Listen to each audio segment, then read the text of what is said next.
Hi, my name is Anshu and welcome to my channel Bottleneck. This is a data structures and algorithms series. In this series, we are going to learn and implement data structures and algorithms using Scala functional programming approach. This video is about dynamic programming. Alright, so what is a dynamic programming? Dynamic programming is a method for solving complex problems by breaking them down into simple subproblems where we solve each subproblem only once and store the result for future reference. Now, what are the applications? So it is used in optimization problem or computational biology or operational research where we need to optimize on a given set of values. Now, there are other problem solving techniques like divide and conquer. So what is the difference between the dynamic programming and the divide and conquer?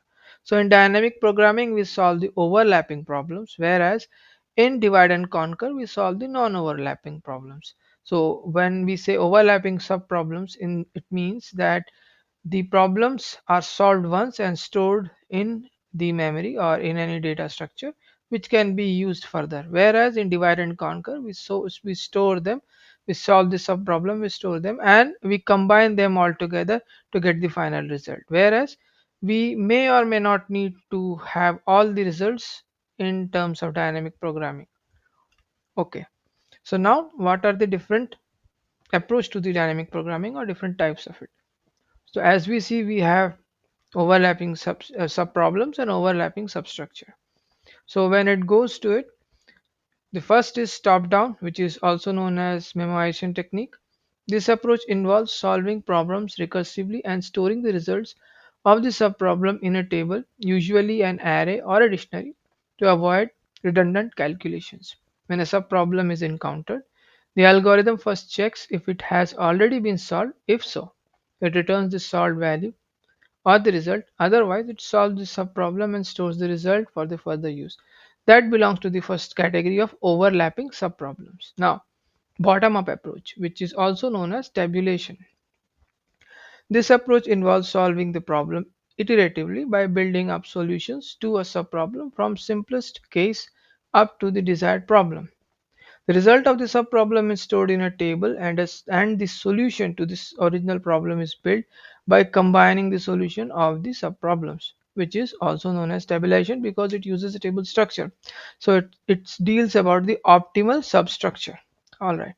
Now, what are the pros and cons of dynamic problem?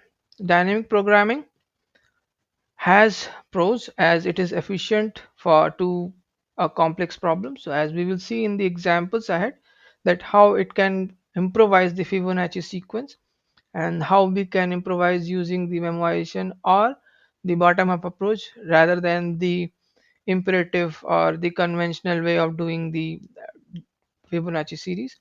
It also reduces the computation time by storing intermediate result, but there is a trade-off. We need to have some space allocated. So either you save on time or on space, or if you have to balance both, then it will can give you an optimal result. Also, it will provide you the exact solution. Now, what are the cons? It requires additional memory of for storage, like I said. So it will be involving some storage that will be used for either one of the cases what we see here, the overlapping subproblem or overlapping substructure. Now, it may be challenging to identify and set it up initially. So for complex problems, when we grow in our video, we will see more complex challenges. And there we can see that how complex it will become when we are applying the dynamic programming approach. Now it is not suitable for all the problem. So there is also another alternative like divide and conquer, which is equally good, but it depends on the use case. So if it is a sorting, then definitely divide and conquer will have the weightage. But if it is an optimization, then dynamic programming will have its own go. All right. So if you enjoyed this video, please like and subscribe and see you in the next video.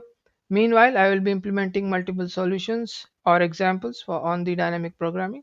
So see you in the next following videos. All right. Thank you.